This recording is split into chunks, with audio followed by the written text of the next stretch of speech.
Welcome to master mind of GK. एक बार फिर से आप लोग का स्वागत है मास्टर माइंड ऑफ जीके में। फ्रेंड्स, आज इस वीडियो में बिहार पुलिस फायरमैन के लिए बायोलॉजी का मास्टर वीडियो देखेंगे। इसमें जो भी मैं क्वेश्चन आप लोग को प्रोवाइड करा रहा हूँ फ्रेंड्स, बिल्कुल सिलेबस के अनुसार है। जो फायरमैन का सिलेबस बायोलॉजी में दिया है उसी के हिसाब से, तो पूरा जरूर देखिएगा फ्रेंड्स। समय बहुत कम है तो ज़्यादा से ज़्यादा प्रैक्टिस सेट करिएगा। चलिए फ्रेंड्स, और क्वेश्चन टाइप करके भी मास्टर वीडियो में बना रहा हूँ फ्रेंड्स। कल आपको वो भी मिलेगा 100-150 प्रश्न का, जिसमें काफ़ी महत्वपूर्ण सवाल रहेंगे, तो वो वीडियो भी आप लोग जरूर देखिएगा। चलिए तो शुरू करते हैं फ्रेंड्स। बायोलॉजी का 100 प्रश्न देख लेते हैं। वीडियो को लाइक नहीं किए हैं तो वीडियो को लाइक कर दीजिएगा। चैनल पर पहली बार विजिट कर रहे हैं तो चैनल को सब्सक्राइब कर बेल आइकन को दबा दीजिएगा। आज का पहला सवाल है फ्रेंड्स, ये जो आपका पादप रोग से संबंधित है। निम्नलिखित में से कौन सा एक सही सुमेलित नहीं है? पहला का करेक्ट आंसर क्या है, गेस करते चलिएगा। धान में हरित बाली रोग होता है, आपका यही गलत है। ठीक है फ्रेंड्स, पहला ही आपका गलत है, क्योंकि हरित बाली रोग होता है जो बाजरा फसल में होता है। ठीक है, तो करेक्ट आंसर आपका यही हो जाएगा। बाकी ये सब याद रखिएगा। बाजरा में अरगट रोग होता है, ये आपका सुमेलित है। मटर में बुकनी पाउडरी मिल्ड्यू ये होता है फ्रेंड्स। चना में उकठा रोग होता है। ठीक है, तो ये सभी सुमेलित है, ये सुमेलित नहीं है, क्योंकि आपका धान में दे रहा है हरित बाली रोग किसमें होता है, तो यहाँ बाजरा होना चाहिए। ठीक है, तो इसका correct answer option number A हो जाएगा। ऐसे बाजरा में एक और अरगट रोग भी होता है, ये भी आप लोग याद रखिएगा। ये बहुत फेमस है फ्रेंड्स। हरित बाली रोग किस फसल का है, तो बाजरा फसल का, याद रखिएगा। दूसरा नंबर सवाल देखियो आपका है कि मक्का की पत्तियों के शीर्ष का सफ़ेद होना सूचक है, किसका सूचक है? दो का करेक्ट आंसर होगा फ्रेंड्स जिंक की कमी। जो मक्के की पत्तियां का शीर्ष का भाग सफ़ेद हो जाता है फ्रेंड्स, वो क्या सूचक करता है कि इसमें किसकी कमी हो रही है, तो जिंक की कमी हो रही है। दो का correct answer option number D हो जाएगा। तीसरा नंबर सवाल देखें, पौधों में वाइट बड रोग किसकी कमी से होता है? तीन का करेक्ट आंसर क्या होगा? तो देखिए, पौधों में वाइट बड जो रोग होता है फ्रेंड्स, ये आपका जिंक की कमी से होता है, इसलिए करेक्ट आंसर ऑप्शन नंबर 3 का ए हो जाएगा। चौथा नंबर सवाल देखिए, सफ़ेद कीट एक महत्वपूर्ण कवक रोग है। ठीक है, सफ़ेद कीट एक महत्वपूर्ण कवक रोग है।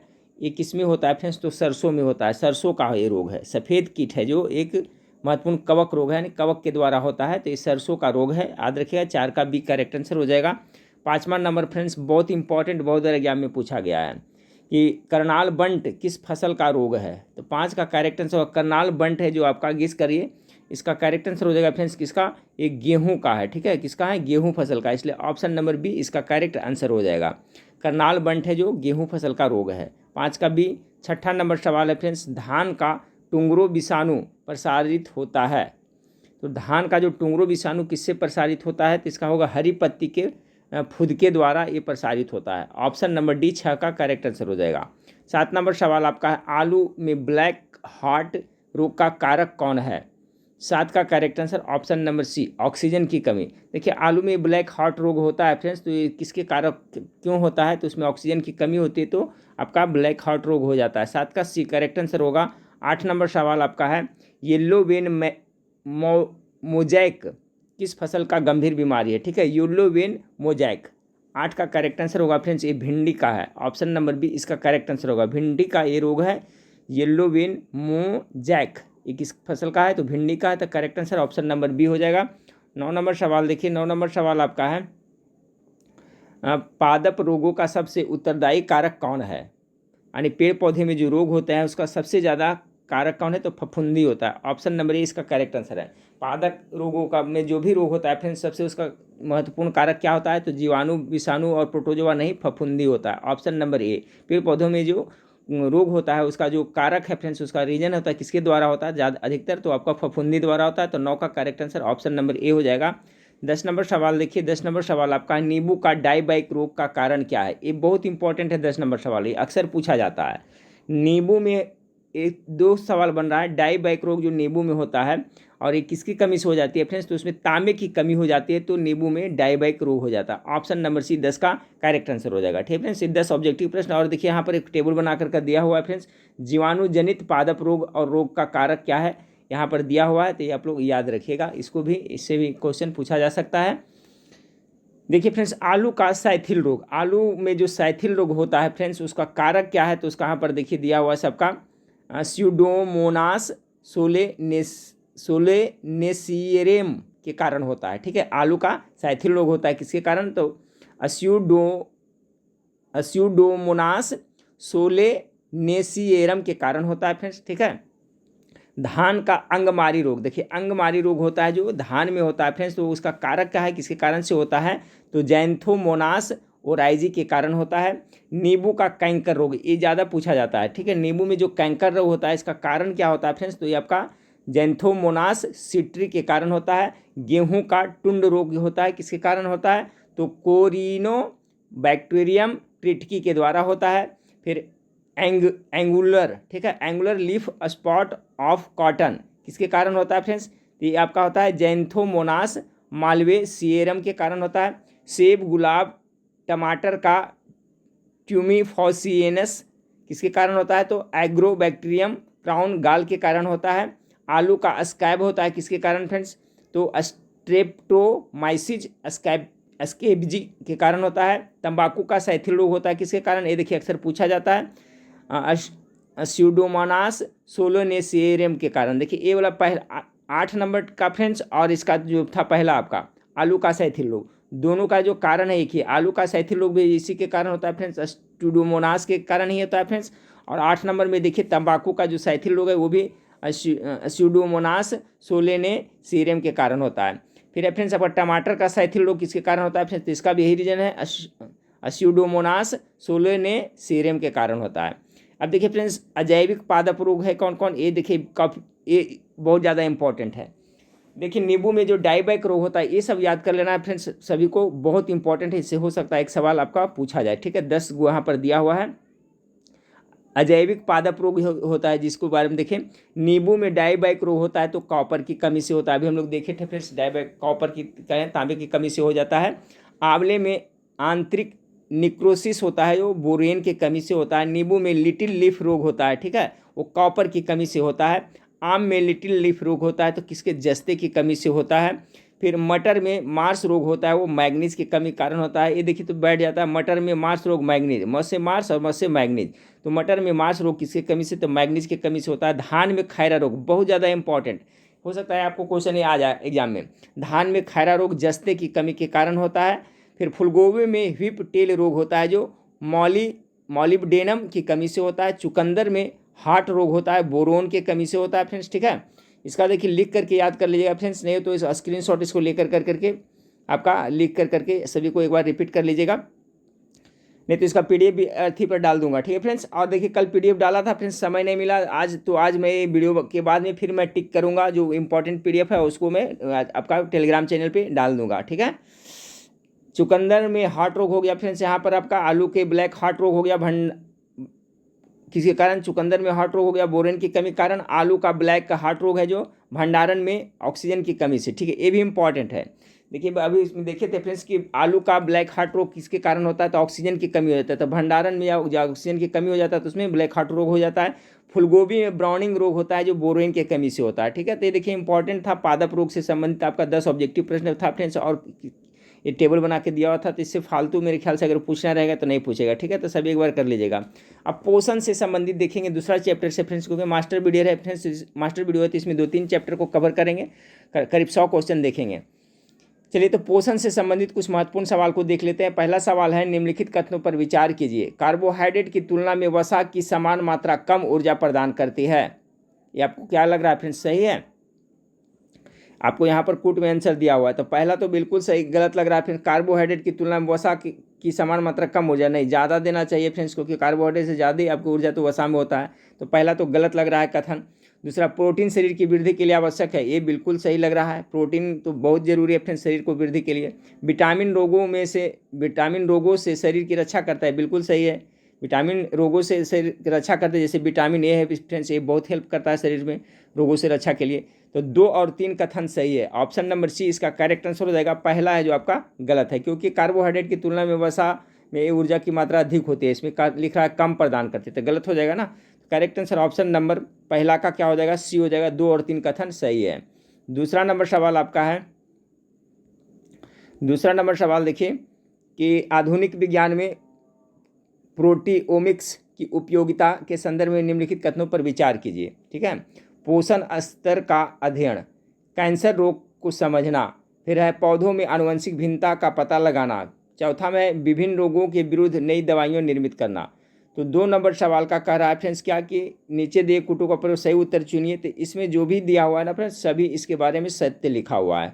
जो आधुनिक विज्ञान में प्रोटियोमिक्स, ठीक है, प्रोटियोमिक्स की उपयोगिता है कि पोषण स्तर का अध्ययन किया जाता है, कैंसर रोग को समझना होता है, पौधों में आनुवंशिक भिन्नता का पता लगाया जाता है, उसके बाद में विभिन्न रोगों की वृद्धि, नई दवाइयाँ निर्मित करना, ये सभी है जो इसकी उपयोगिता है। किसका? तो प्रोटोमिक्स का, ठीक है, प्रोटोमिक्स का सभी उपयोगिता है। इसलिए करेक्ट आंसर ऑप्शन नंबर इसका डी हो जाएगा, 1 2 3 4। ठीक है फ्रेंड्स, 2 नंबर सवाल का डी करेक्ट आंसर हो जाएगा। तीसरा नंबर सवाल आपका है कि निम्नलिखित में से कौन सी फसल मृदा को नाइट्रोजन से परिपूर्ण कर देती है। बहुत इंपॉर्टेंट सवाल है फ्रेंड्स, इस टाइप का एक सवाल आपको पूछा जाएगा।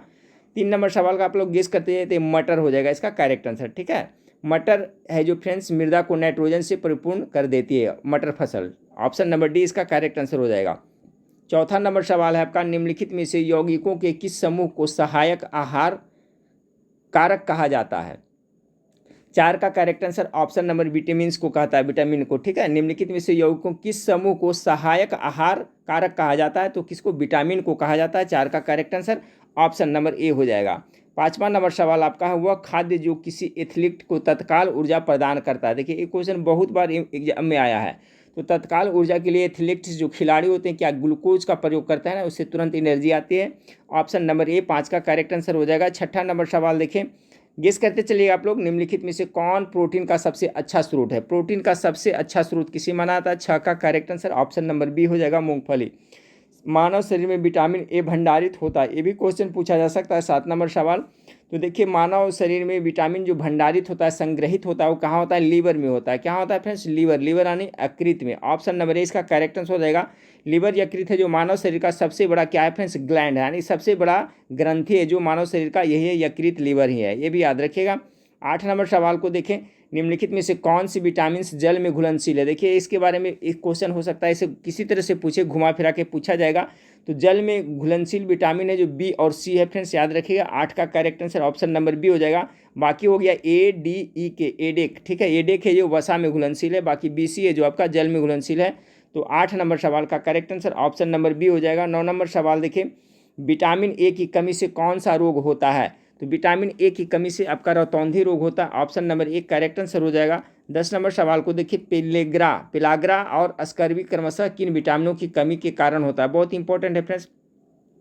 देखिए, पिलाग्रा है ना, और तो पिलाग्रा का हो जाएगा आपका ऑप्शन नंबर 10 का बी हो जाएगा फ्रेंड्स, B3 और विटामिन सी। B3 की कमी से पिलाग्रा होता है फ्रेंड्स, और विटामिन सी की कमी से स्कर्वी रोग होता है। तो ऑप्शन नंबर 20 का करेक्ट आंसर हो जाएगा।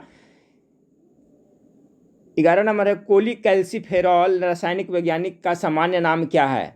ठीक है, कोलीकैल्सिफेरॉल किसको कहा जाता है। 11 का तो फ्रेंड्स विटामिन डी का वही कैल्सिफेरॉल कहता है, और विटामिन ई का टेकोफेरॉल कहा जाता है रासायनिक नाम। याद रखिएगा, सभी विटामिन का रासायनिक नाम से एक प्रश्न पूछा जाएगा फ्रेंड्स। ठीक है, चलिए 11 का करेक्ट आंसर बी हो गया फ्रेंड्स। कोलीकैल्सिफेरॉल किसको? तो विटामिन डी का कहा जाता है friends, ascorbic acid vitamin C को कहा जाता है, और विटामिन ई का टेकोफेरॉल कहा जाता है। याद रखिएगा सभी को। 12 नंबर सवाल को देखिए फ्रेंड्स, मछली से प्राप्त होने वाला कॉड लिवर तेल किस विटामिन से समृद्ध होता है। ये भी क्वेश्चन एग्जाम में बहुत बार रिपीट हुआ है, देखे होंगे प्रैक्टिस सेट में फ्रेंड्स। तो 12 का correct answer option number A हो जाएगा, विटामिन डी हो जाएगा। ठीक है, मछली से प्राप्त होने वाला कॉड लिवर तेल किस विटामिन से समृद्ध होता है। तो 12 का correct answer option number B, vitamin D हो जाएगा। 13 नंबर सवाल को देखिए फ्रेंड्स, कि निम्नलिखित में से किस विटामिन को हार्मोन माना जाता है। ये भी इंपॉर्टेंट सवाल है फ्रेंड्स। तो विटामिन डी को क्या माना जाता है? हार्मोन माना जाता है। ऑप्शन नंबर ए इसका करेक्ट आंसर हो जाएगा। ठीक है फ्रेंड्स, तो देखिए इसमें जो भी क्वेश्चन है फ्रेंड्स, सभी का लेवल बहुत अच्छा है, बिल्कुल 10th लेवल का है, एग्जाम में पूछे जाने लायक है, तो पूरा देख लीजिएगा। 14 नंबर सवाल को देखिए क्या कर रहा है फ्रेंड्स, निम्नलिखित में से कौन सा युग सही सुमेलित है। फ्लोरीन हड्डी, आयरन रक्त, कैल्शियम हड्डी, मैग्नीशियम क्लोरोफिल, सोडियम तंत्रिका आवेग। 14 नंबर सवाल का देखिए, तो देखिए फ्रेंड्स इसमें जो आपका कह रहा है कौन सही सुमेलित है। तो 14 का फ्लोरीन हड्डी जो दे रहा है फ्रेंड्स, ये तो आपका बिल्कुल गलत है। ठीक है, फ्लोरीन हड्डी में फ्लोरीन नहीं पाया जाता है फ्रेंड्स, सबको पता है। आपको हड्डी में आपका कैल्शियम हो गया, और कैल्शियम होता है मुख्य रूप से, और आपका दे रहा है फ्रेंड्स, आपका क्या दे रहा है, आपका फ्लोरीन दे रहा है, तो वो तो नहीं होगा। बाकी आयरन है जो फ्रेंड्स रक्त में, ये बिल्कुल सही है। कैल्शियम है जो हड्डी में देखिए यहाँ पर, ये बिल्कुल सुमेलित है। मैग्नीशियम क्लोरोफिल में, देखिए ये पूछा जाता है कि क्लोरोफिल में पाया जाने वाला धातु कौन सा है फ्रेंड्स, मैग्नीशियम, और तंत्रिका आवेग में आपका सोडियम। तो ये है जो आपका फ्रेंड्स आपका सही है। कौन कौन हो गया, एक करके छोड़ कर क्या हो गया, 2 3 4 5 सुमेलित है। तो इसमें देखिए 2 3 4 5 किसमें है फ्रेंड्स, सवाल नंबर 14 का correct answer option number B हो जाएगा। ठीक है, केवल 2 3 4 5 है जो सही सुमेलित है, बाकी जो ए है जो आपका सुमेलित नहीं है।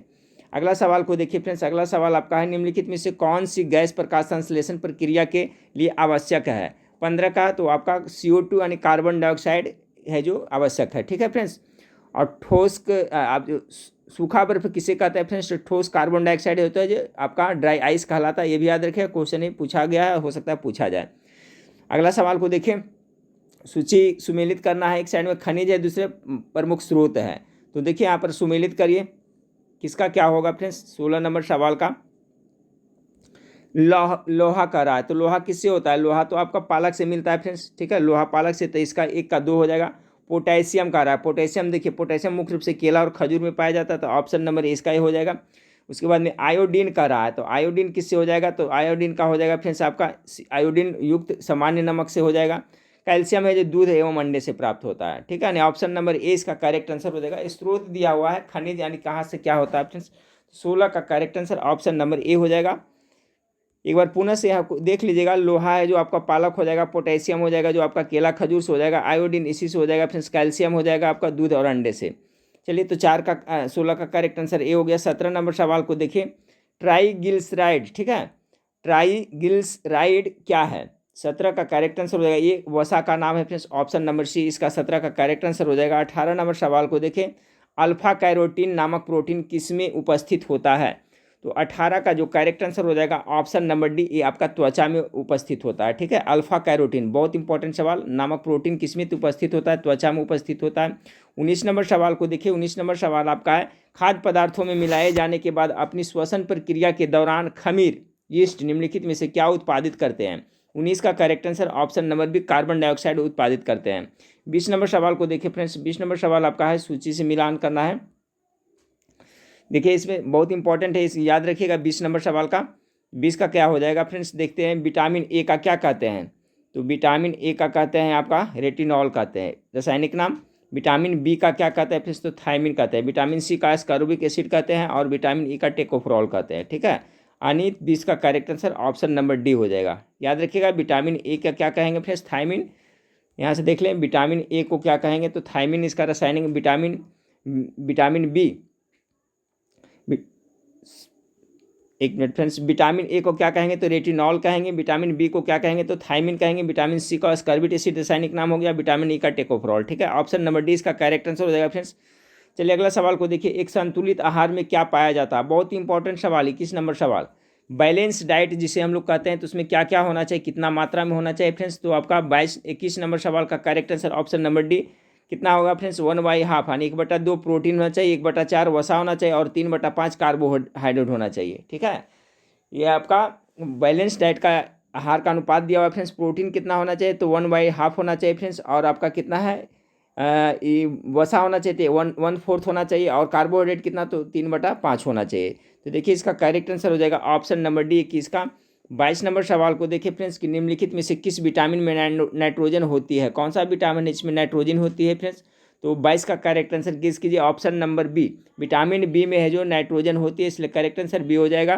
23 नंबर सवाल को देखिए, 23 नंबर सवाल आपका है, पौधे व जंतुओं में कार्बोहाइड्रेट का संचयन किस रूप में होता है, बहुत ज़्यादा इंपॉर्टेंट सवाल 23 नंबर सवाल है, पौधे व जंतुओं में कार्बोहाइड्रेट किस रूप में होता है। एक क्वेश्चन हमको 100% लग रहा है फ्रेंड्स कि एग्जाम में पूछा जा सकता है, बहुत ही बार एग्जाम में पूछा गया है। अब ध्यानपूर्वक सभी लोग इसको वीडियो को रोक करके याद कर ले फ्रेंड्स। ठीक है, देखिए पौधों का रहा और जंतुओं का रहा कार्बोहाइड्रेट का संचयन, तो पौधों में जो आपका होता है संचयन वह स्टार्च के रूप में होता है फ्रेंड्स, और आपका जंतुओं में जो होता है, हम लोग जंतु में होता है उसमें ग्लाइकोजन के रूप में संचित होता है। तो सभी लोग याद रखिएगा। 23 का मैं पुनः रिपीट करता हूँ कि पौधों व जंतुओं में, दो का रहा ना, पौधों में किस रूप में और जंतुओं में, तो पौधों में है जो स्टार्च के रूप में होता है फ्रेंड्स, और आपका जंतुओं में है जो कार्बोहाइड्रेट है वो ग्लाइकोजन के रूप में संग्रहित होता है। बहुत ज़्यादा इंपॉर्टेंट सवाल 23 नंबर फ्रेंड्स, सभी को याद रखना है। 23 का correct answer option number B हो जाएगा। 24 नंबर सवाल को देखिए फ्रेंड्स, निम्न में से कौन सा पौधे के लिए सूक्ष्म पोषक नहीं है, ये भी एक बहुत इंपॉर्टेंट सवाल है 24 का। सूक्ष्म पोषक कौन नहीं है फ्रेंड्स पौधे के लिए ना, तो 24 नंबर सवाल का जो करेक्ट आंसर हो जाएगा फ्रेंड्स आपका लोहा है, मोलिब्डेनम है, फिर मैग्नीशियम। तो देखिए इसमें जो ऑप्शन दिया उस हिसाब से 24 का correct answer option number B हो जाएगा कि पौधों के लिए सूक्ष्म पोषक मैग्नीशियम आपका नहीं है। ठीक है फ्रेंड्स, तो ऑप्शन नंबर 24 का बी करेक्ट आंसर हो जाएगा। 25 नंबर सवाल को देखिए फ्रेंड्स। 25 नंबर सवाल, रासायनिक तौर पर रेशम के रेशे मुख्य रूप से क्या होते हैं? ये भी एग्जाम में बहुत बार रिपीट हुआ है फ्रेंड्स। रासायनिक तौर पर देखा जाए तो रेशम के रेशे मुख्य रूप से क्या होता है? एक तरह के प्रोटीन होते हैं। ऑप्शन नंबर ए इसका करेक्ट आंसर होगा 25 का। सभी याद रखिए, ये भी बहुत ज़्यादा इंपॉर्टेंट है। अगला सवाल आपका है फ्रेंड्स, मसूड़ों में रक्तस्राव, दांतों का गिरना, अस्थियों का भंगुर होना एवं घाव भरने में देरी होना निम्नलिखित में से किस विटामिन की कमी से होता है? तो सभी को पता होगा फ्रेंड्स, विटामिन सी, मसूड़ों में जो खून आता है विटामिन सी की कमी से आता है। तो देखिए फ्रेंड्स, अभी 26 प्रश्न हम लोग देख लिए, आपका पोषण से देख लिए फ्रेंड्स। अभी हम लोग देखेंगे रोग और प्रतिरक्षा से देखेंगे फ्रेंड्स। इसमें थोड़ा लंबा टॉपिक, इसमें कम से कम तो 50 से ऊपर क्वेश्चन देखेंगे। रोग एवं प्रतिरक्षा से फ्रेंड्स कोई भी एग्जाम हो, ठीक है, डिजीज एंड इम्यूनिटी से आपको क्वेश्चन पूछा ही जाता है। चलिए तो पुनः देख लेते हैं एक से फ्रेंड्स, आपका रोग एवं प्रतिरक्षा से। निम्नलिखित युग्मों पर विचार कीजिए। विटामिन है, इधर रोग है, ठीक है, इसको आपको विचार करना है। देखिए आपका दिया है फ्रेंड्स, साइनोकोबालामिन, जीरो फथैलीमिया, फिर रेटिनॉल, परनीशियम एनीमिया, फिर कैल्सीफेरॉल, ऑस्टियोमलेशिया। तो देखिए पहला का जो करेक्ट आंसर होगा फ्रेंड्स ऑप्शन नंबर सी हो जाएगा। देखिए फ्रेंड्स कौन सा सुमेलित है? तो यही आपका जो 3 नंबर है ना, इस सुमेलित है, कैल्सीफेरॉल। ठीक है, देखिए विटामिन ई का टेकोफेरॉल होता है और विटामिन डी का कैल्सीफेरॉल होता है। इसकी कमी से है जो फ्रेंड्स, विटामिन डी की कमी से ऑस्टियोमलेशिया, ये हड्डी से संबंधित है ना, तो ये रोग होता है फ्रेंड्स। ये जो कैल्सीफेरॉल की कमी से ये रोग होता है, ये आपका सुमेलित है, बिल्कुल सही है। यानी पहला का correct answer option number C हो जाएगा। केवल 3 नंबर है जो सही सुमेलित है। दूसरा नंबर सवाल आपका देखिए फ्रेंड्स, क्या दिया है कि विटामिन बी12 के संदर्भ में निम्नलिखित कथनों पर विचार कीजिए। विटामिन बी12 जिसका रासायनिक नाम साइनोकोबालामिन है, सभी को पता होगा। दो का कह रहा है कि इसकी कमी से एनीमिया का कारण बन सकती है। इसकी कमी से एनीमिया का कारण बन सकती है। यदि कोई व्यक्ति पूर्णतः शाकाहारी है तो इसमें विटामिन बी12 का अभाव हो सकता है। इसकी कमी अधिकांशतः बच्चों में देखी जाती नहीं। इसका देखिए फ्रेंड्स, इसमें अगर जो सही कथन है तो मात्र ऑप्शन नंबर ए वाला ही सही है, बाकी ये दोनों है जो आपका गलत है। ठीक है, इसकी कमी से एनीमिया का कारण बन सकते हैं, बिल्कुल सही फ्रेंड्स। विटामिन बी12 की कमी से एनीमिया हो सकता है, इसलिए करेक्ट आंसर केवल एक होगा। 2 का correct answer option number A होगा, बाकी ये दोनों कथन है जो गलत है। चलिए तीसरा नंबर सवाल देखिए फ्रेंड्स, बहुत ज़्यादा इंपॉर्टेंट, टॉप मोस्ट VVI सवाल हो सकता है एग्जाम में पूछ दिया जाए। इसका फुल फॉर्म पूछा भी जाता है फ्रेंड्स। EEG है जो किसका कार्य का सूचक है, किससे संबंधित एक जांच है फ्रेंड्स। इसका फुल फॉर्म क्या होता है? इलेक्ट्रोनेसेफोलोग्राम होता है। ठीक है, इसका फुल फॉर्म भी आप लोग याद रखिएगा, EEG।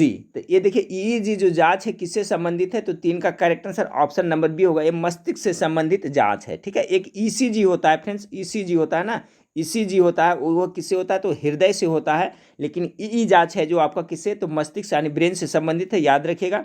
तो 3 का correct answer option number B हो जाएगा। चौथा नंबर सवाल आपका है, निम्नलिखित बीमारियों पर विचार कीजिए। डेंगू, रक्तस्रावी बुखार, जापानी मस्तिष्क शोथ और यक्ष्मा, जिसको क्या कहते हैं, ट्यूबरकुलोसिस कहते हैं। उपर्युक्त में से किसका या किनका कारण विषाणु वायरस है, यानी वायरस से इसमें कौन होता है? 4 नंबर सवाल का। तो देखिए 1 और 2 फ्रेंड्स, डेंगू, रक्तस्रावी बुखार और जापानी मस्तिष्क शोथ, ये सब है जो फ्रेंड्स किससे होता है, तो ए का विषाणु यानी वायरस से होता है, 1 और 2। जबकि फ्रेंड्स आपका यक्ष्मा ट्यूबरकुलोसिस होता है, ये किसके कारण होता है, तो ये जीवाणु के कारण होता है। ठीक है, डेंगू रक्तस्रावी बुखार होता है वो वायरस से ही होता है फ्रेंड्स, और जापानी जो मस्तिष्क शोथ होता है भी आपका वायरस से होता है। तो करेक्ट आंसर 4 का ऑप्शन नंबर आपका ए हो जाएगा। 5वां नंबर सवाल को देखिए, निम्नलिखित रोगों में से किसका कारक वायरस नहीं है? इस चैप्टर से जो भी, इससे जरूर प्रश्न आएगा। ठीक है फ्रेंड्स, याद रखिए, रोग प्रतिरक्षा से। तो वायरस कौन नहीं है फ्रेंड्स? 5 का करेक्ट आंसर क्या हो जाएगा? तो डेंगू तो भी होगा वायरस, खसरा भी वायरस हो जाएगा, उसके बाद में इन्फ्लुएंजा भी वायरस होता है। टीनिएसिस रोग होता है जो आपका किससे होता है, ये आपका जीवाणु से होता है। तो ऑप्शन नंबर डी इसका करेक्ट आंसर हो जाएगा। 5 का डी हो जाएगा। 6ठा नंबर सवाल को देखिए, यदि कोई विश्व में विभिन्न महाद्वीपों, देशों में तेजी से फैलता है तो उसे क्या कहते हैं। देखिए ये बहुत इंपॉर्टेंट है। 6 नंबर, जिस तरह से आपका कोरोना वाला जो फैला था फ्रेंड्स, तो किस तरह का बीमारी था, पेंडेमिक बीमारी उसे कहा जाता है। ठीक है, देखिए ये आपका इसका सब बटा हुआ एरिया फ्रेंड्स जब दिखा रहा है ना विभिन्न महाद्वीपों में, देशों में, ठीक है, यानी कि बड़े स्तर पर देश विदेश में जो फैल रहा है ना, उसे क्या कहेंगे, तो उसे पैडेमिक कहेंगे, उसे पैडेमिक बीमारी। जैसे कोरोना आया था तो पूछा जा सकता है फ्रेंड्स, आपका जो कोरोना जो बीमारी था, आपका कोरोना जो बीमारी था, कोरोना वायरस जो फैला था, तो ये कैसा बीमारी था, तो इसको हम लोग पैंडेमिक के अंतर्गत रखेंगे क्योंकि ये महाद्वीपों देशों में तेजी से फैला था। तो 6 का correct answer option number A हो जाएगा। ठीक है, चलिए ये इंपॉर्टेंट है फ्रेंड्स, याद रखिएगा, जब देश लेवल पे फैले बड़े क्षेत्र में, विदेश में, देश में, महाद्वीप में तेजी से फैलता है वो पैंडेमिक बीमारी हो जाता है। 7 नंबर सवाल आपका कह रहा है एड्स, क्षय रोग और मलेरिया, ठीक है, GFATM से लड़ने हेतु वैश्विक कोष के संदर्भ में निम्नलिखित कथनों पर विचार कीजिए। एड्स, क्षय रोग और मलेरिया के कह रहा है। तो देखिए पहला कथन इसका है 7 नंबर का कि यह WHO के तहत कार्य करता है। फिर यह सरकारों, नागरिक समाजों, निजी क्षेत्र और रोगों से प्रभावित लोगों के बीच एक साझेदारी है। किसके बारे में कह रहा है फ्रेंड्स, तो देखिए आपका जो यह संगठन है एड्स, क्षय रोग और मलेरिया के लिए GFATM में ATM से लड़ने हेतु वैश्विक कोष के संदर्भ में, ये वैश्विक कोष के क्या कथन सही है, तो 7 का करेक्ट आंसर हो जाएगा फ्रेंड्स आपका ऑप्शन नंबर 2 हो जाएगा। ठीक है, केवल 2। यह सरकारों, नागरिकों, समाजों, निजी क्षेत्र और रोगों से प्रभावित लोगों के बीच एक साझेदारी है जो आपका है जो वैश्विक कोष। ठीक है, तो correct answer option number B हो जाएगा। 8 नंबर सवाल देखिए क्या कर रहा है। 8 नंबर सवाल आपका है कि निम्नलिखित में से किन रोगों से पीड़ित व्यक्ति नेत्रदान नहीं कर सकता है। बहुत इंपॉर्टेंट सवाल है भी 8 नंबर सवाल का, सभी लोग जाने फ्रेंड्स। तो देखिए क्या होगा 8 नंबर सवाल का, सबसे 8 नंबर सवाल का एड्स से पीड़ित रहेगा तो नेत्रदान नहीं कर सकता। तो आपका एक तो ये हो गया फ्रेंड्स, ठीक है, एक ए हो गया। दूसरा में कर रहा है फ्रेंड्स रेबीज, रेबीज से कोई प्रभाव नहीं पड़ता है, कर सकता है। तीसरा में है जो आपका फ्रेंड्स, एक मिनट फ्रेंड्स, नहीं रेबीज वाला भी नहीं कर सकता है फ्रेंड्स, क्योंकि ये भी है जो आपका संक्रमक, नहीं इसका भी नहीं होगा। 8 का देखिए एड्स जो इसको है फ्रेंड्स वो नेत्रदान नहीं कर सकता है 8 का। उसके बाद में आपका रेबीज, रेबीज वाला भी नहीं कर सकते हैं फ्रेंड्स। उसके बाद में है धनुस्तंभ, इसका भी नहीं कर सकते हैं। हैजा जिसको है फ्रेंड्स कॉलरा है हो गया, वो भी नहीं कर सकते हैं। और हेपेटाइटिस बी वाला तो हरगिज नहीं कर सकते, यानी कि इसमें सभी हो जाएगा। ठीक है फ्रेंड्स, 8 का correct answer option number D हो जाएगा। इन सभी रोगों से जो भी व्यक्ति पीड़ित है वो नेत्रदान नहीं कर सकता है। नेत्रदान में क्या होता है फ्रेंड्स, आँख का कॉर्निया को दान किया जाता है ना, कि पूरा आँख को ही दान किया जाता है। कौन सा पार्ट को दान में लाया जाता है, तो कॉर्निया को। याद रखिएगा नेत्रदान में किसका दान किया जाता है, तो आपका कॉर्निया का दान किया जाता है। इसलिए करेक्ट आंसर आपका ये हो जाएगा फ्रेंड्स, 8 का correct answer option number D हो जाएगा। 8 का डी हो जाएगा फ्रेंड्स। 9 नंबर सवाल को देखिए।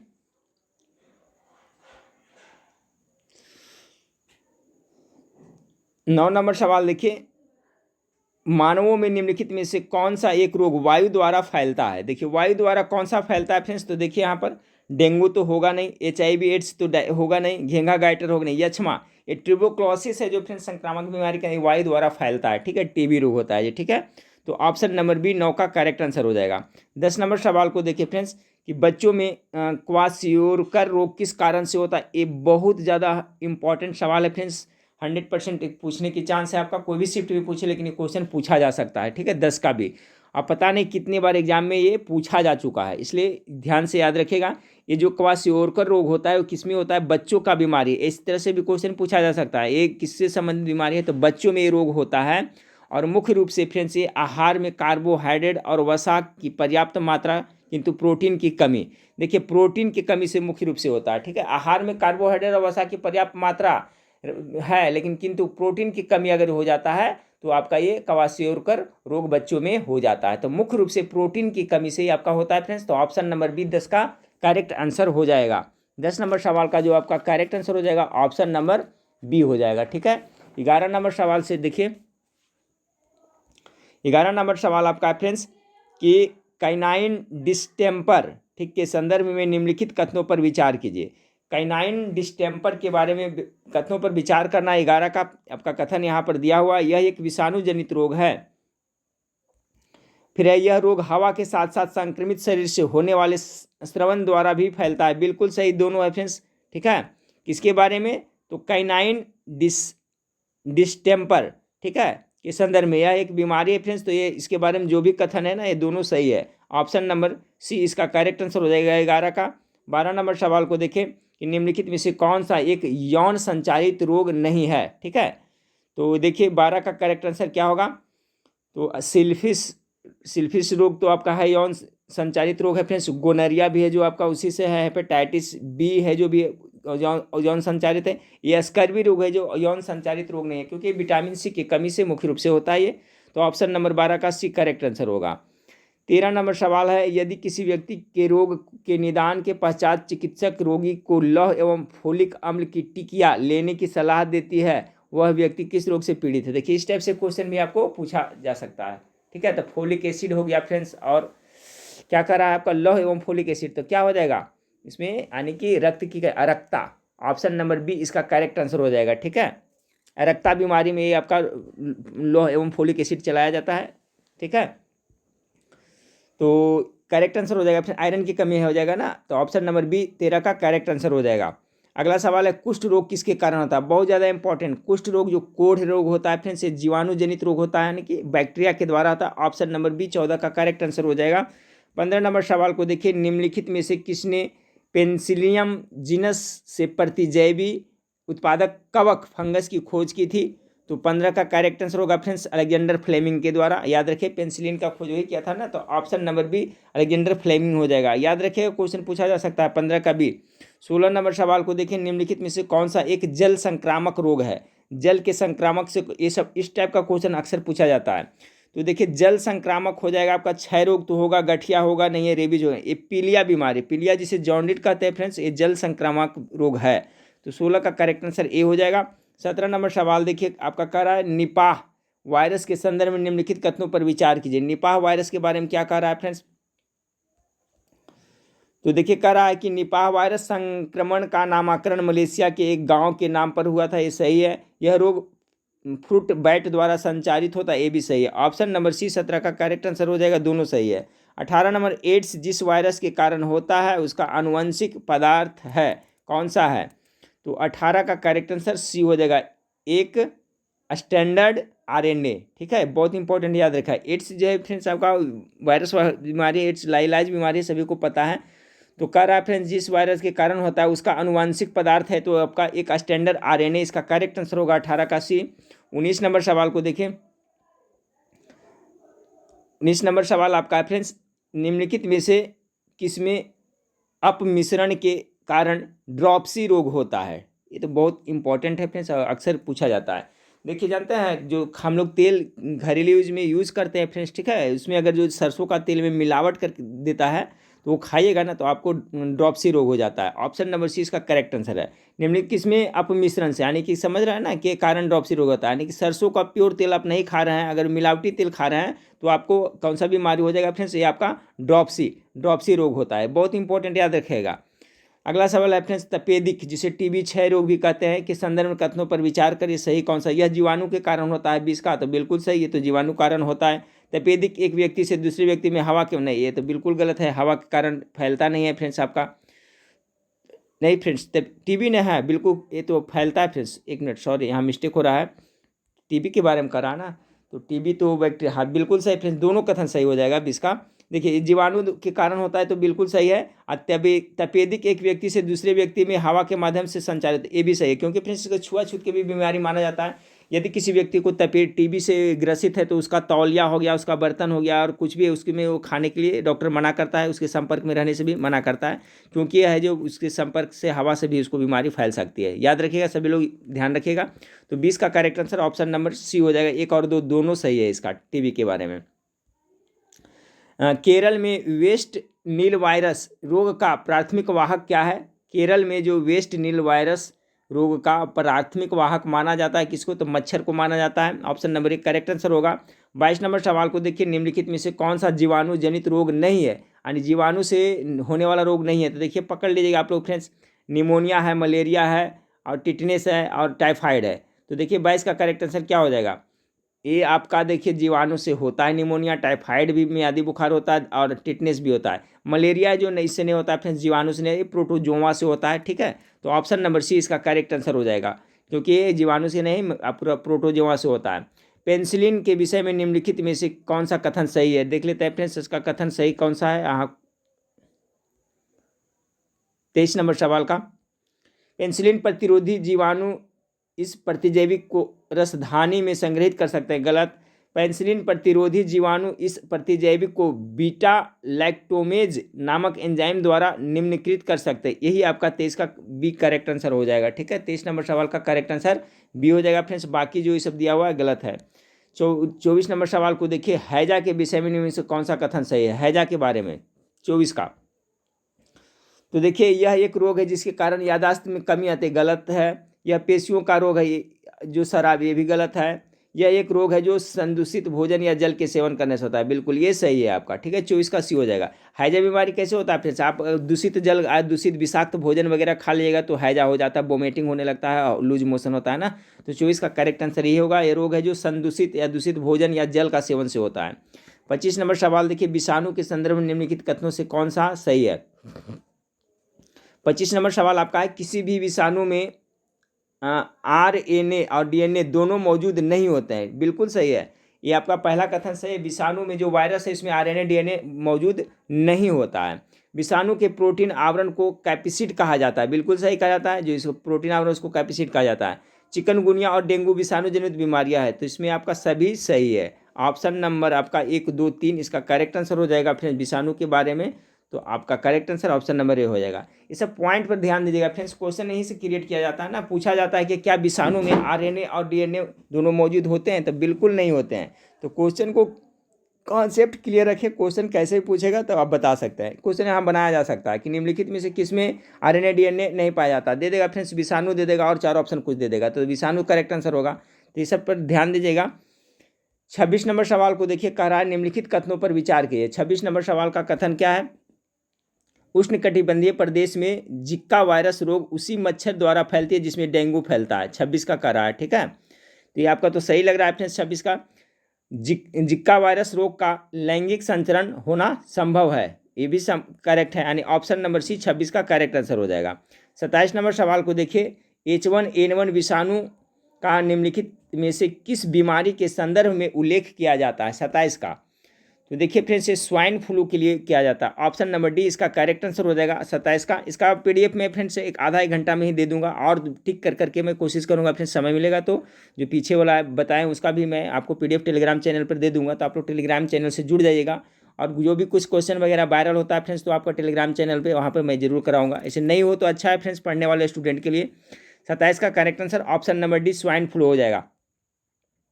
ठीक है, ये इंपॉर्टेंट है, याद रखा। H1N1 विषाणु का निम्नलिखित में से किस बीमारी के संदर्भ में उल्लेख किया जाता है, तो स्वाइन फ्लू इसका करेक्ट आंसर हो जाएगा। अगला सवाल 28 नंबर सवाल को देखिए, निम्नलिखित रोगों पर विचार कीजिए।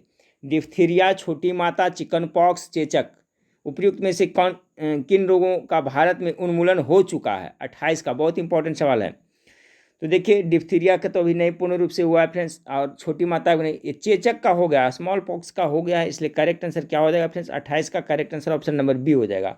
याद रखिएगा चेचक का है जो फ्रेंड्स भारत में उन्मूलन हो चुका है मुख्य रूप से, तो करेक्ट आंसर आपका ऑप्शन नंबर बी हो जाएगा। ठीक है, 3 नंबर सिर्फ। 29 नंबर सवाल को देखिए फ्रेंड्स, 29 नंबर सवाल आपका क्या कर रहा है, सघन मिशन इंद्रधनुष के विषय में निम्नलिखित कथनों से कौन सा सही है। ठीक है, सघन मिशन इंद्रधनुष पूछा जा सकता है, कौन सा कथन सही है। इसका उद्देश्य 2 साल से कम आयु के प्रत्येक बच्चे का टीकाकरण करना, बिल्कुल सही है फ्रेंड्स, सघन मिशन है जो आपका, इसका एक कारण है, यही उद्देश्य है। इसकी निगरानी प्रगति नामक एक विशेष पहल के अंतर्गत की जाएगी, दोनों सही है फ्रेंड्स इसका। तो 29 का करेक्ट आंसर हो जाएगा ऑप्शन नंबर सी। याद रखिएगा सघन मिशन इंद्रधनुष IMI के विषय में, तो ये है जो फ्रेंड्स उद्देश्य 2 साल से कम आयु के प्रत्येक बच्चे का टीकाकरण करना इसका मुख्य उद्देश्य है। ठीक है, और ये भी इसकी निगरानी कौन कर रहा है, तो प्रगति नामक एक विशेष पहल के अंतर्गत की जाएगी। 30 नंबर सवाल देखिए फ्रेंड्स, एड्स जो फ्रेंड्स आपका विषाणु जनित है, HIV वायरस से फैलता है ना। एड्स का कारण ह्यूमन इम्यूनो डिफिशियंसी वायरस है, ठीक है। इसका फुल फॉर्म सभी लोग याद रखिएगा। देखिए HIV का है, ये फुल फॉर्म है दिया हुआ, तो ये पूछता है सामान्यतः HIV संक्रमण पर पारगमन किसके माध्यम से होता है, 30 नंबर सवाल का। तो देखिए हो जाएगा फ्रेंड्स आपका संदूषित भोजन, ये तो होगा नहीं। संदूषित रक्त एवं रक्त उत्पादों के शरीर में पहुंचने से, बिल्कुल सही है, ये आपका जो सही हो जाएगा। प्रदूषित हवा नहीं, इससे भी नहीं होता। संक्रमित व्यक्ति का हाथ मिलाने से नहीं होता है। एड्स देखिए कैसे फैलता है फ्रेंड्स, तो एड्स मान ली किसी को हो गया, इसमें ये आपका सेक्सुअल रोग है, यौन संबंधित रोग है, एड्स के बारे में आप लोग को पता होगा। तो किसी को अगर एड्स होता है फ्रेंड्स, तो उसका जो रक्त है हमारे शरीर में किसी तरह से भी, जैसे उसको इंजेक्शन कोई देता है, उसी में इंजेक्शन से अगर किसी दूसरे व्यक्ति को देता है तो उसमें HIV उसमें क्या होगा, चला जाएगा। तो यहाँ ऑप्शन नंबर बी हो है फ्रेंड्स, संदूषित रक्त एवं रक्त उत्पाद के शरीर में पहुँचने से एड्स हो सकता है एक व्यक्ति से दूसरे व्यक्ति को। बाकी हाथ हिलाने से और सांस लेने से और अगल बगल में बैठने से, साथ में खाने से, ये सब कुछ नहीं होता है इसमें। 31 नंबर सवाल को देखें। निम्नलिखित युग्मों पर विचार करना है। हैजा है, इधर रोग है, इधर ये है, तो किसका वाहक के बारे में कर रहा है 31 का। तो 31 का जो करेक्ट आंसर क्या होगा फ्रेंड्स, हैजा। हैजा किससे होता है फ्रेंड्स, तो ये तो होता है आपका, ये तो आपका सुमेलित रहा घरेलू मक्खी। मलेरिया मादा एडिस मच्छर से नहीं, मलेरिया तो मादा इन्फ्लुएंजा से होता है, एडिस से नहीं होता है।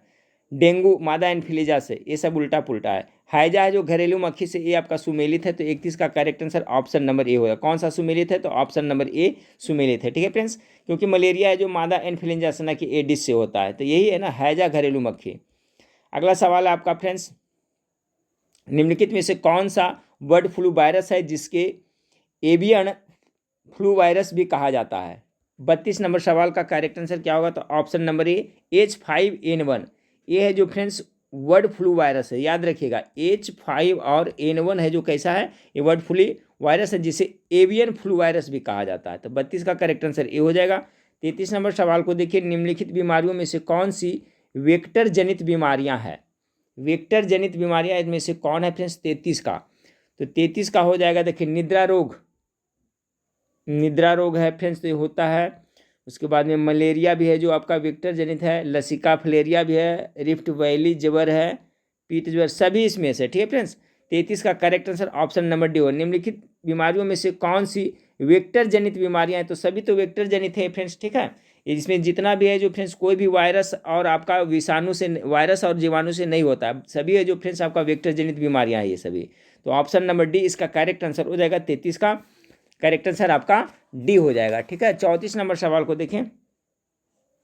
34 नंबर सवाल आपका फ्रेंड्स के ई कोलाई जीवाणु मुख्य रूप से किस में पाया जाता है। ई कोलाई जीवाणु देखते हो आप, देखे होंगे फ्रेंड्स किस में पाया जाता है। 34 का ये जो हम लोग का आंत होता है ना, मानव आंत, उसमें ई कोलाई जीवाणु पाया जाता है, ठीक है। ऑप्शन नंबर 20 का करेक्ट आंसर हो जाएगा, ठीक है, ई कोलाई। देखिए फ्रेंड्स जो आपको कभी कभी होता है क्या फ्रेंड्स, ये इसके कारण बुखार भी आता है, बच जाता है, तो यूरिन कल्चर टेस्ट जो होता है ना, इसको कहता है इसको क्या हो गया, इकोलाई हो गया, एक तरह की बीमारी होता है। इकोलाई जिसको हो जाता है ना, तो उसको फीवर, भीतर भीतर ही फीवर रहेगा। तो आप लोग को देखिए यूरिन कल्चर टेस्ट कराया जाता है। तो यूरिन कल्चर जो टेस्ट कराया जाता है, जिसका रिपोर्ट फ्रेंड्स आपका 2 से 3 दिन के बाद में दिया जाता है ना, 3 दिन के बाद में दिया जाता है, 48 घंटा के साथ बाद में इसका आपका रिपोर्ट मिलेगा। तो उस वही है जो इकोलाई होता है, तो उसके लिए यूरिन कल्चर टेस्ट किया जाता है। तो ये जो जीवाणु होता है फ्रेंड्स कहाँ होता है, मानव के आंत में होता है। इसमें अगर इकोलाई ये जीवाणु बढ़ जाता है फ्रेंड्स, तो इसमें हम लोगों को क्या प्रॉब्लम होती है। ऐसे ही हमारे लिए हानिकारक नहीं होता है फ्रेंड्स लिमिट मात्रा में, लेकिन इसकी मात्रा अगर बढ़ गई फ्रेंड्स तो क्या हानिकारक होता है, इससे फीवर आ जाता है। तो देखिए जो अक्सर प्रेग्नेंट महिला वगैरह रहती है उनको देखिए यूरिन टेस्ट करवाया जाता है फ्रेंड्स, जिसको काफ़ी दिन से बुखार लग रहा है, नहीं छूट रहा है, तो बुखार का एक कारण ये भी हो सकता है इकोलाई, ठीक है। तो इकोलाई जीवाणु मुख्य रूप से किस में पाया जाता है, तो मानव के आंत में पाया जाता है। 34 का correct answer option number B हो जाएगा। 35 नंबर सवाल है, लैम्फेटिक फाइलेरियासिस के संदर्भ में निम्नलिखित कथनों पर विचार कीजिए। 35 का देख लेते हैं कथन फ्रेंड्स कि लिम्फेटिक फाइलेरियासिस रोग मच्छर के काटने से फैल सकता है। इससे विश्व स्वास्थ्य संगठन द्वारा उपेक्षित उष्णकटिबंधीय रोगों के रूप में वर्गीकृत किया गया, ये भी सही है, यानी कि ऑप्शन नंबर सी आपका सही आंसर हो जाएगा, ठीक है। सवाल नंबर आपका 35 का correct answer option number C हो जाएगा।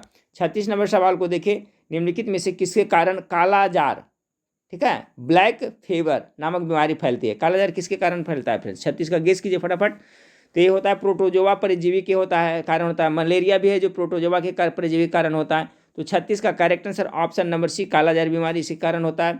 37 नंबर सवाल को देखिए, रोटावैक टीके के संदर्भ में निम्नलिखित कथनों पर विचार कीजिए। 37 का करेक्ट आंसर क्या होगा? तो 37 का जो करेक्ट आंसर हो जाएगा ऑप्शन नंबर देख लेते हैं, रोटावैक टीके ना, यह टीका वायरस के कारण बाल्यावस्था में होने वाले डायरिया से सुरक्षा प्रदान करता है। रोटावैक टीके, बहुत इंपॉर्टेंट सवाल, हाँ सही है ये पहला।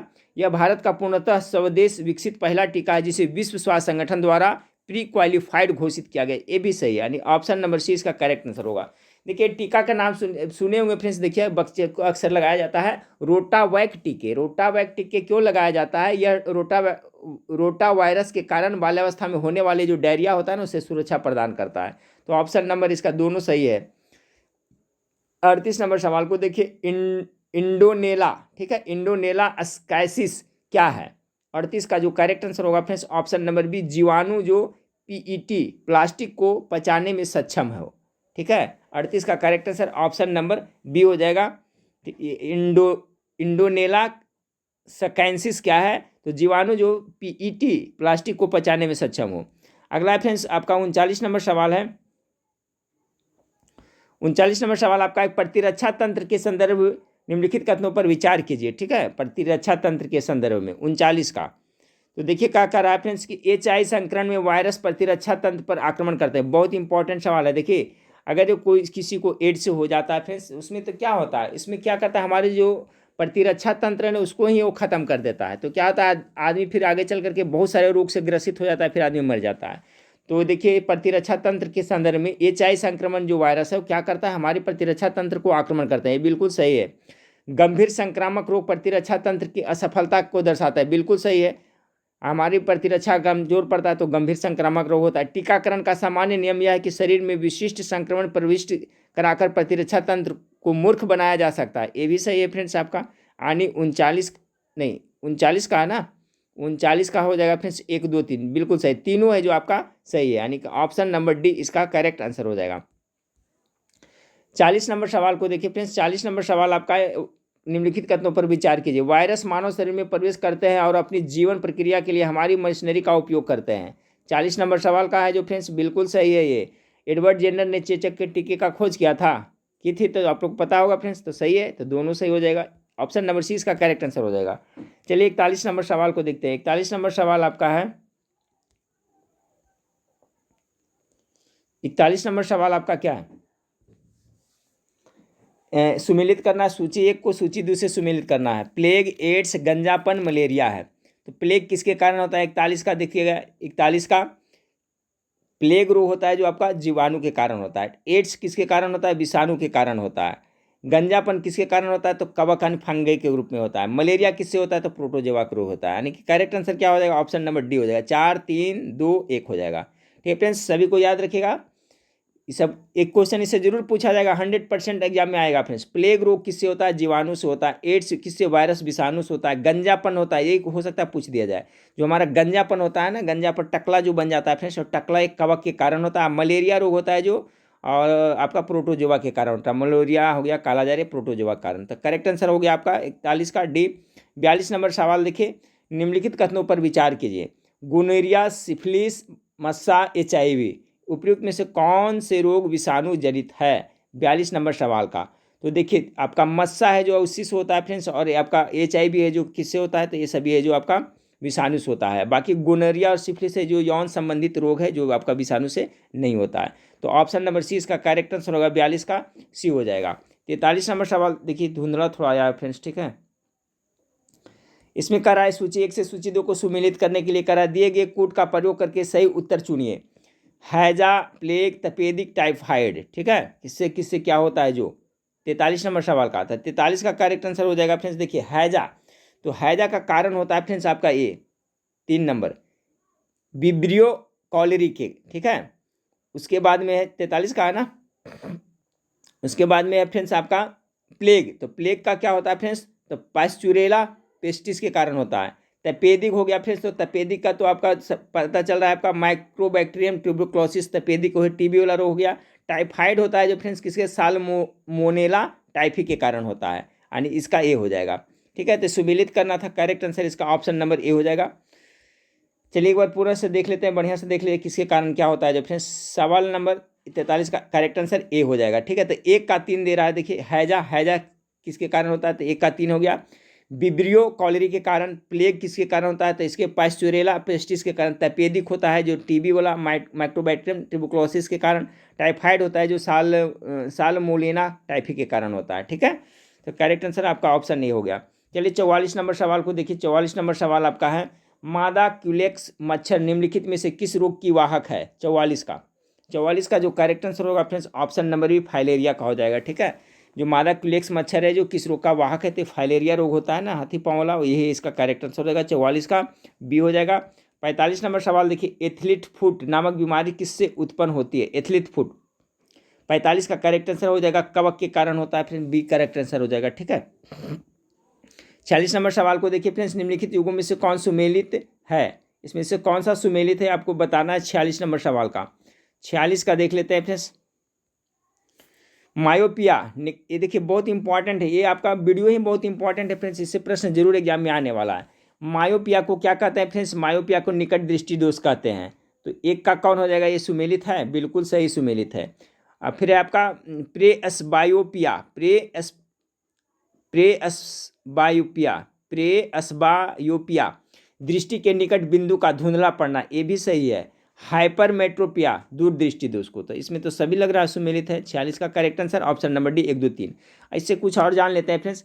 देखिए मायोपिया को ही निकट दृष्टि दोष कहते हैं, इसको दूर किया जाता है अवतल लेंस से, याद रखिएगा। ठीक है, अवतल से किया जाता है। दूर दृष्टि दोष को किससे किया जाता है फ्रेंड्स, तो इसको है जो उत्तल लेंस के द्वारा दूर किया जाता है। ठीक है, उत्तल लेंस के द्वारा, याद रखिएगा।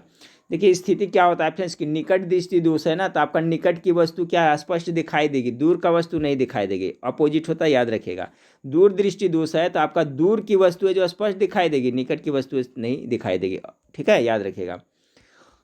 47 नंबर, ल्यूकेमिया एक प्रकार का कैंसर है जिसमें असाधारण वृद्धि होती है। देखिए ल्यूकेमिया है जो फ्रेंड्स आपका कैंसर है, ब्लड में जो होता है ना, ब्लड कैंसर से संबंधित है, जिसमें श्वेत रक्त कोशिकाओं की संख्या में होती है। ठीक है, ये देखिए फ्रेंड्स बहुत इंपॉर्टेंट सवाल। ल्यूकेमिया क्या है, एक प्रकार का है जो ब्लड कैंसर ही इसको कह सकते हैं। तो इसमें होता क्या है कि जो आपका WBC होता है ना, WBC उसकी संख्या में क्या होता है, वृद्धि हो जाती है, असाधारण वृद्धि हो जाती है, तो उसे क्या हम लोग कहते हैं, ल्यूकेमिया हो गया, एक प्रकार का ब्लड कैंसर है। 47 का correct answer option number D होगा, श्वेत रक्त कोशिकाओं की संख्या में वृद्धि हो जाता है, WBC वाइड ब्लड कॉर्पुलेसेस। ठीक है, 47 का करेक्ट आंसर हो गया क्या फ्रेंड्स आपका ऑप्शन नंबर डी। 48 नंबर सवाल को देखिए, खसरा रूबेला के विषय में निम्नलिखित कथनों पर विचार कीजिए। खसरा रूबेला के 48 नंबर सवाल का 48 का जो करेक्ट आंसर हो जाएगा देख लेते हैं यहाँ पर फ्रेंड्स।